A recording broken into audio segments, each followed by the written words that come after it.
Este de aquí es el escitalopram, un medicamento muy frecuentemente utilizado para tratar la depresión. Y este de acá es el clonazepam, otro medicamento con el que muchos dicen tratar la depresión y pues definitivamente no es así. Si tú quieres saber la diferencia y por qué uno sí y otro no, quédate a ver el video. Hola amigos, bienvenidos de nuevo a este canal. Para los que no me conozcan, yo soy el Dr. Miguel Patrick Mendoza Nordí, yo soy geriatra y hoy vamos a hablar de lo que muchos conocen pero casi nadie entiende: los tratamientos y los medicamentos para la depresión.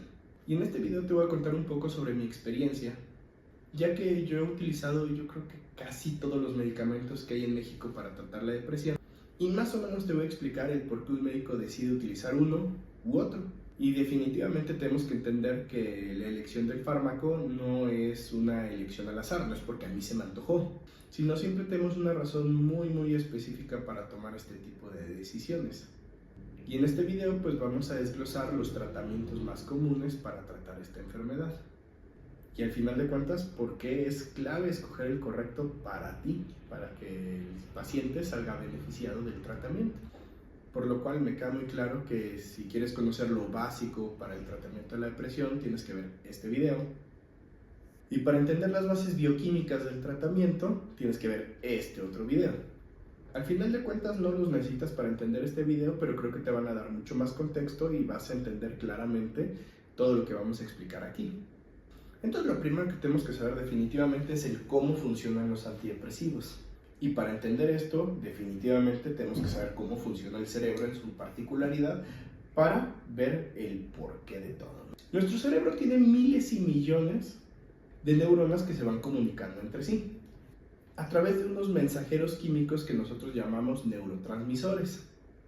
Al final de cuentas, la depresión sucede cuando estos químicos se encuentran fuera del balance correcto. Y así van a aparecer síntomas como la tristeza, pérdida del interés en las actividades que haces, pérdida de la satisfacción por hacer estas actividades, pérdida del impulso por hacer estas actividades, la fatiga, entre toda la demás constelación de síntomas que van relacionados a esta enfermedad. Entonces, al final de cuentas, los antidepresivos lo que van a hacer es modificar el tiempo de duración o la cantidad de estos químicos en nuestro cerebro. Y poco a poco van a ir restableciendo el equilibrio para que no estén así, sino empiecen a estar todos en el lugar y en la cantidad y por la duración correcta. Y esto poco a poco va a ir generando balance. Y así las emociones van a ir recuperando de igual manera el balance para que te sientas bien y que tu estado de ánimo vaya quedando perfecto. Dentro de los antidepresivos más importantes los vamos a ir dividiendo por familias. Unos les llamamos ISRS, que significan inhibidores selectivos de la recaptura de serotonina, que al final de cuentas en todo el mundo son los más utilizados. ¿Por qué? Pues definitivamente por su perfil de seguridad y por su perfil de efectividad. En otras palabras, son seguros y buenos. ¿Estos qué van a hacer? Pues bueno, que van a impedir que la serotonina sea reabsorbida y dure más tiempo en el espacio entre una neurona y otra, por lo cual la efectividad va a ser mucho más adecuada. Ahora sí, si quieres ver una explicación mucho más detallada de todo esto, pues vamos adelante en el video. Realmente durante los últimos 6 años se ha tenido varios cientos de pacientes que han llegado con trastorno depresivo. Y gracias a esto es por lo que he tenido la oportunidad de utilizar yo creo que casi todos los medicamentos que se encuentran disponibles en la comercialización aquí en México. Y he tenido muchas experiencias, tanto buenas como no tan buenas, con casi todos de ellos, y por eso es que es bien importante individualizar el tratamiento, ir viendo que al final de cuentas no tratamos enfermedades, tratamos pacientes, y cada paciente tiene su fármaco correcto.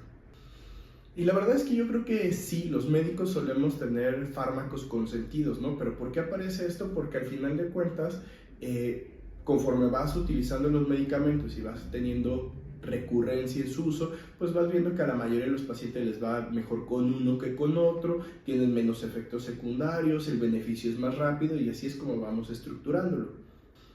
Pero al final de cuentas vamos a escoger el medicamento con relación a si es hombre o es mujer, la edad del paciente y los síntomas que va teniendo. No es lo mismo tener un paciente muy deprimido con mucho insomnio que un paciente muy deprimido que no duerme, que come mucho, que no come, con sobrepeso, sin sobrepeso, que es hipertenso, que es diabético, que ya se infartó, que tiene problemas de pulmón, que ya tuvo una embolia. Cada uno de estos pacientes va a ir generando un perfil adecuado para cada uno de los medicamentos. Y por eso te voy a ir contando los perfiles de cada uno de los fármacos para que sepas cómo vamos a ir perfilándolo para poder llegar a la mejor selección de cada uno de ellos. Y pues al final de cuentas el truco radica en seleccionar el fármaco correcto para el paciente correcto y eso va a ser el match perfecto. Obviamente siempre minimizando los efectos secundarios y los efectos adversos de los fármacos. ¿Y cuál es el objetivo final de este tratamiento? Pues lograr dos cosas. La primera es remisión de la enfermedad y la segunda es recuperar la calidad de vida. Porque luego pensamos que con el simple hecho que remite la enfermedad ya estamos recuperando calidad de vida y a veces no, a veces ya no estás deprimido, ya empiezas a sentir algo de satisfacción por hacer las cosas, pero aún así te cuesta mucho trabajo hacerlas, aún así tu vida sigue siendo gris, entonces ahí es donde llega la segunda fase del tratamiento, ¿no? Ahora sí, entrando a tema, ¿cuáles son los fármacos más utilizados? Ya no hablando de familia, sino de medicamentos. Pues tenemos la serotonina, el citalopram, el escitalopram, la vortioxetina, la fluoxetina, la paroxetina. Y estos fármacos, todos los que mencioné, pertenecen a una sola familia, que es la que te mencioné hace un ratito, los ISRS. Estos, como su nombre lo dicen, van a inhibir la recaptura de serotonina en la hendidura sináptica. Cuando tú tienes una neurona, donde termina, se ve más o menos así, y donde inicia la otra, está así, y entre ellas hay un espacio, ese espacio se llama espacio o hendidura sináptica, y ahí es donde se va a liberar la serotonina para que actúe sobre la otra neurona, produciendo el estímulo eléctrico o químico que necesitamos posterior. Y normalmente ahí se libera la serotonina, dura unos cuantos milisegundos y luego el cuerpo la reabsorbe para volverla a secretar, y lo que hace es que este proceso ocurra de manera mucho más lenta, haciendo que su estímulo sea mucho más intenso, por lo cual vamos a generar una respuesta mucho más adecuada, en este caso en cuanto a los síntomas emocionales.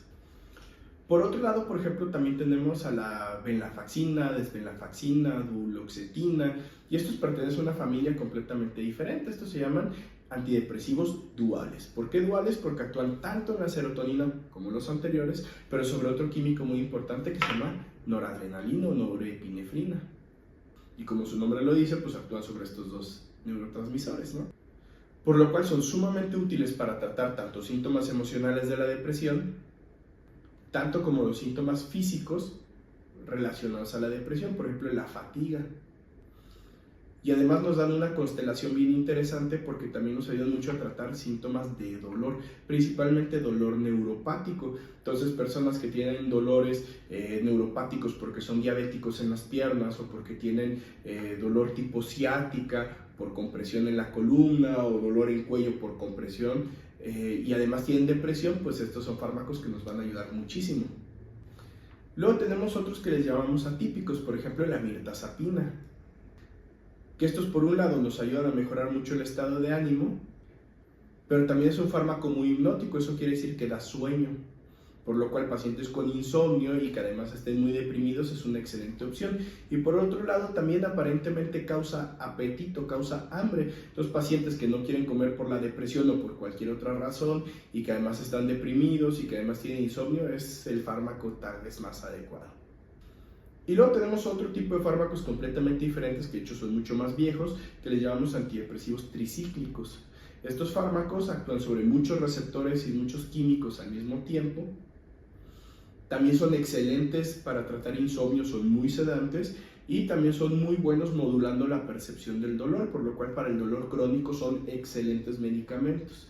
Pero al menos desde el punto de vista geriátrico casi nunca los vamos a usar porque tienen un montón de efectos secundarios, desde riesgos de arritmias en el corazón, incremento del peso, boca seca, caídas, sedación. Entonces la verdad es que son de las últimas opciones del tratamiento cuando hablamos de adultos mayores. Ahora vamos desglosando un poquito más esto. Vamos a hablar más a fondo de los antidepresivos inhibidores selectivos de la recaptura de serotonina, ISRS.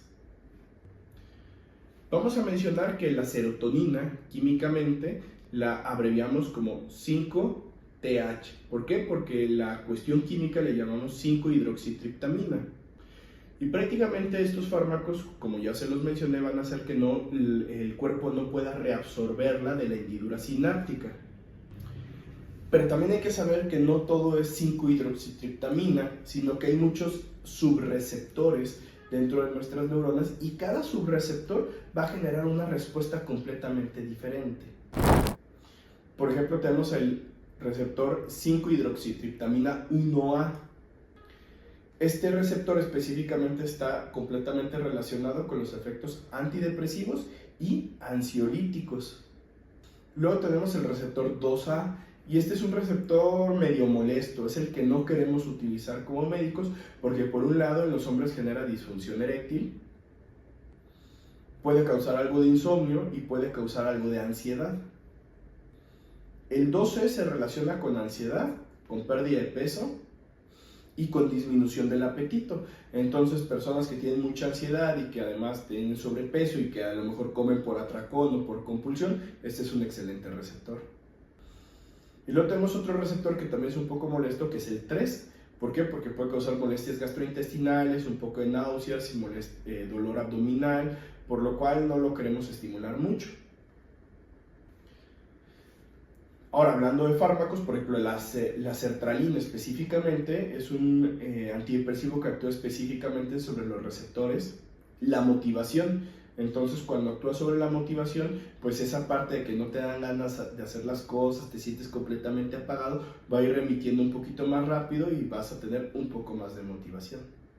Pero también actúa un poquito sobre el receptor 2C, que es el que les explicaba que tiene que ver con función sexual. Pero por otro lado, prácticamente no actúa sobre los receptores 2A y 2C. Entonces, ¿qué consecuencias tendría esto? Pues menos disfunción sexual y menos sedación. Por eso normalmente la sertralina se toma por la mañana y pues en personas que todavía tienen actividad. Por otro lado tenemos al escitalopram, que al final de cuentas es muy similar al citalopram. De hecho, cuando tú te tomas el citalopram, se va a absorber, va a pasar tu hígado y lo va a transformar en una molécula que es el escitalopram. Vamos a decir que ya le ahorraste la primera parte del metabolismo a tu cuerpo cuando tomas el escitalopram contra el citalopram. Y este es un antidepresivo que está sumamente enfocado, tiene una afinidad muy importante por el receptor 1A. Y casi no afecta a otros receptores, por lo cual es sumamente bien tolerado. De hecho, es de los fármacos que menos relación tienen tanto con el apetito como la función sexual, incluso en esa parte superior a la sertralina. Pero hay que decirlo, es bastante sedante, entonces normalmente se toma por la noche, te va a relajar y te va a ayudar a dormir. Pacientes con insomnio es una excelente opción. O con mucha ansiedad. Por otro lado tenemos a la fluoxetina. La fluoxetina tiene afinidad o actividad sobre los receptores 1A, pero también sobre los 2C, por lo cual nos da un efecto muy activador, te despierta, te da energía, te dan ganas de hacer las cosas. Entonces, pacientes que refieren mucha fatiga, que están muy apagados, es una excelente opción. Pero por otro lado, también hablamos de que el receptor 2C nos quita el apetito. Entonces, pacientes que no quieren comer, que no tienen hambre, que tienen bajo peso, geriátricamente hablando, frágiles, con sarcopenia, poca masa muscular, poca actividad física, consecuente a la baja masa muscular, pues tal vez no es la opción. Y a veces pensamos, ay, es que este paciente siempre está cansado, siempre está como apagado, pues puede ser una buena opción porque lo va a despertar, sí, pero recuerda, si tiene pobre actividad física y siempre está cansado, no por la depresión, sino porque no tiene masa muscular, que esa es otra historia, pues tal vez en estos casos no sea la mejor opción. Por otro lado, también pacientes con insomnio, tal vez tampoco sea la mejor opción. Y en pacientes que tienen mucha ansiedad junto con la depresión, al menos de inicio no es la mejor opción porque los primeros días de tratamiento, incluso tal vez la primera semana, tal vez la ansiedad les empeore y puede empeorar bastante. También tiene una vida media larga, entonces geriátricamente lo usamos muy poco. Pacientes jóvenes, excelente opción. Por otro lado tenemos a la paroxetina, también súper utilizado, pero geriátricamente no lo usamos. Actúa mucho sobre los receptores 2A, por lo cual tiene mucho efecto sedante en el adulto mayor, incremento el riesgo de caídas, vida media muy larga, entonces en el día siguen sedando. y mucha disfunción sexual. Entonces tal vez para el joven tampoco sea la mejor opción, ¿no? Pero en pacientes que tienen una ansiedad terrible, justamente por el efecto sedante puede ayudarnos bastante. Actúa sobre el receptor 2A y sobre el receptor 2C, por lo cual va a hacer que subamos de peso. Pacientes que comen muy poco puede ser una opción, pero pues la verdad es que tenemos fármacos más seguros y más efectivos para la depresión con un perfil similar, por lo cual por vida media muy larga lo vamos a dejar para otras indicaciones, para otros pacientes jóvenes. Volvemos a ese punto. Hay otro que es mucho más nuevo, que actualmente se está utilizando muchísimo y que por su perfil cada vez lo usamos más en el adulto mayor, que se llama vortioxetina, y que también en el joven puede ser una muy buena opción. Hablamos de que es un modulador polifacético de múltiples receptores. ¿Por qué? Actúa sobre varios subreceptores. Prácticamente no afecta la función sexual, que eso siempre es bueno. Puede mejorar la función cognitiva, ahorita se está estudiando para esa parte. Luego la depresión muchas veces nos afecta la memoria. ¿Por qué? Porque nos afecta nuestro interés por las cosas, nos afecta nuestra concentración, nos afecta nuestra atención. Entonces afecta mucho la cognición, y este medicamento por la actividad sobre un receptor muy específico nos puede ayudar a mejorar muchísimo esa parte. ¿Y cuál es este receptor? Pues específicamente el C7. Y les voy a explicar algo bien extraño sobre este receptor, es bien interesante, ya que este receptor se encuentra en partes bien interesantes del cerebro. Por ejemplo, tiene un montón de actividad en el hipocampo, que es la parte principal de la memoria, por eso parece que ayuda a los procesos cognitivos. También hay mucha presencia de este receptor en la amígdala y en la corteza prefrontal, que vuelvo al punto de si ya vieron el video de bases bioquímicas y el video de bases de la depresión, van a entender que estas partes tienen que ver mucho con el entendimiento de la relación con la realidad y nuestra psique, nuestra interpretación de la misma, nuestro juicio, nuestra personalidad y nuestra activación hacia la ansiedad. Por eso es muy bueno para depresión, para ansiedad, para pensamientos intromisorios, para la memoria. Maravilloso, ¿no? Ahora sí, hablamos un poquito de clonazepam. No, en realidad no, creo que aún nos falta platicar de algunos otros antidepresivos. Por ejemplo, los duales, los tricíclicos y ya al final clonazepam, ¿no? Creo que sí, vamos adelante. ¿O no? Sí, vamos directo a clonazepam, divirtámonos de una vez. Mucha gente cree erróneamente, e incluso he conocido colegas médicos o he visto tratamientos de colegas médicos que les dan clonazepam a los pacientes con depresión. ¿Y esto tiene algún sentido? ¿Realmente nos ayudará para tratar la depresión? No lo sé, Rick, parece falso. Lo primero que hay que entender es que el clonazepam definitivamente no es un antidepresivo, es una benzodiazepina. Las benzodiazepinas son medicamentos que actúan sobre un receptor muy específico, que es el GABA. El GABA es el principal neurotransmisor inhibitorio. ¿Qué quiere decir eso? Que cuando las neuronas están trabajando muy rápido hace que empiecen a trabajar más despacito. Es por eso que muchos lo toman para dormir, porque a la hora de que las neuronas trabajan más despacito te da un poquito de sueño, te relaja, te ayuda a controlar la ansiedad. Y hay algunas que tienen perfil hipnótico. Ojo, el clonazepam no tiene perfil hipnótico. Sí te ayuda a dormir porque te relaja, pero no está diseñado para dormir. Para eso tenemos otras que son mucho mejores y más seguras. Y además el clonazepam tiene un perfil primordialmente anticonvulsivo. En otras palabras, sirve más para convulsiones que para otras cosas. Doc, entonces, ¿actúa sobre algún receptor de la depresión como la serotonina, la dopamina, la noradrenalina? No, específicamente sobre el GABA. Entonces, como antidepresivo no sirve absolutamente nada, como ansiolítico sí. Dentro de los grandes problemas que tiene el clonazepam es que, por un lado, genera tolerancia. Eso quiere decir que a través del tiempo cada vez necesitamos una dosis más grande para lograr el mismo efecto. Y por otro lado, genera un efecto de dependencia. Y la dependencia es tanto física como emocional. Es por eso que las personas que ya llevan tiempo tomándolo, en cuanto ven que quedan poquitas en la caja, empiezan a tener muchísima ansiedad y se empiezan a preocupar. Y ya necesito mi receta y necesito ir a comprarlo. Y eso, a veces, en lugar de ayudar a la depresión y a la ansiedad, la empeora, ¿no? Por otro lado, de los grandes problemas con el clonazepam es que tiene una vida media muy larga. ¿Qué quiere decir eso? Que cuando tú la consumes, se va a absorber, va a ir al hígado y el hígado lo va a destruir en dos moléculas muy importantes. Una de ellas dura más o menos entre 36 a 40 horas en el cuerpo y la otra dura casi 90 y tantas horas, por lo cual pues son 3, 4 y 5 días de efecto del medicamento. Doctor, pero yo me la tomo todos los días en la noche y me duermo. Sí, padrísimo, te vas a dormir. Pero como realmente no es un fármaco hipnótico, no es un fármaco que esté diseñado para que duermas, y de hecho sí tiene un perfil ansiolítico, pero ni siquiera esté diseñado para controlar la ansiedad, pues se acaba el efecto, tú despiertas y puedes seguir lento, puedes seguir torpe, pero ya no te va a dar sueño. Y a veces llevas tanto tiempo tomándolo que ni te das cuenta que tus reflejos se están volviendo lentos, que caminas más torpe, que piensas más lento, por lo cual se incrementa o se relaciona mucho con incremento de riesgo de caídas, riesgo de lesiones, problemas de memoria. La verdad es que no son fármacos que se deben de tomar mucho tiempo, salvo enfermedades o casos muy específicos, pero de hecho la mayoría de las guías internacionales son muy claras en que uno no debería tomarlos más allá de 16 semanas, ¿no? Sí son algunos meses, pero no son para siempre.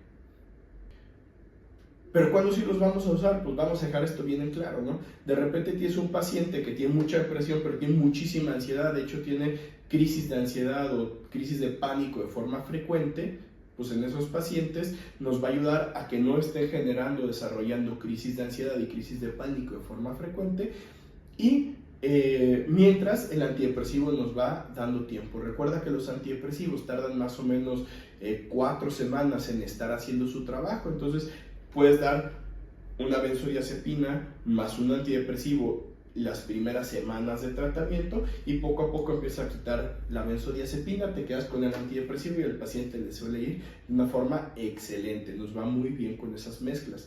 Pero incluso dentro de los antidepresivos, dentro de las benzodiazepinas, tenemos algunas más seguras y otras menos seguras, unas más adecuadas y otras menos adecuadas. Y a mi punto de vista el clonazepam es de las más inadecuadas porque el perfil ansiolítico es malo, el perfil hipnótico es malo. Si tú tienes un paciente que tiene mucha ansiedad, pues probablemente el alprazolam, que de hecho está diseñado y está aprobado para las crisis de pánico, es una excelente opción. Y si tienes un paciente que tiene mucho insomnio y mucha ansiedad, probablemente el lorazepam es una mucho mejor opción que el clonazepam. Y el clonazepam, pues, tal vez para personas que tienen muchas crisis de pánico a lo largo del día o muchísima ansiedad durante todo el día, e insisto, solo mientras tu antidepresivo hace su trabajo. Quiere decir que si tú ves algunas cosas diferentes sobre lo que yo te dije, sobre lo que te dijo tu médico, debes de suspender o modificar el tratamiento, no. Recuerda que el conocimiento es poder y esto solo es informativo. Si tienes dudas sobre algo de lo que dije aquí, sobre tu tratamiento, pues lo ideal es que por un lado lo platiques con el médico que te está dando el seguimiento y vean si el perfil del fármaco realmente es el más adecuado para ti o puede haber alguna modificación, en especial si no estás logrando las metas o no estás sintiendo el beneficio claro del tratamiento, o con todo gusto puedes dejarme aquí un comentario y con todo gusto te lo responderé en cuanto pueda. También me encantaría si me pudieras platicar qué fármacos estás tomando tú, cómo los tomas y cómo te has sentido. ¿Has tenido algún efecto secundario o no? ¿Realmente has mejorado tu calidad de vida? Yo creo que eso es trascendental para poder enriquecer esto. Por otro lado, también estaría bien interesante que me platicaras qué otro tema quieres que comentemos y lo desarrollamos. Realmente este iba a ser el último video de depresión que iba a hacer y ya íbamos a cambiar de tema, pero pues creo que me hace falta hablar de varios grupos de fármacos, así que nos vemos pronto. Saludos. No olvido y no dejo de comentar. Independientemente de lo que digan los psiquiatras, independientemente de lo que digan otros médicos, recuerda, el tratamiento farmacológico en específico en el adulto mayor solo te puede sacar adelante, probablemente sí, pero siempre la mancuerna, tratamiento farmacológico, geriatra, en algunos casos o para algunos pacientes psiquiatra más psicólogo, siempre nos da un mejor resultado.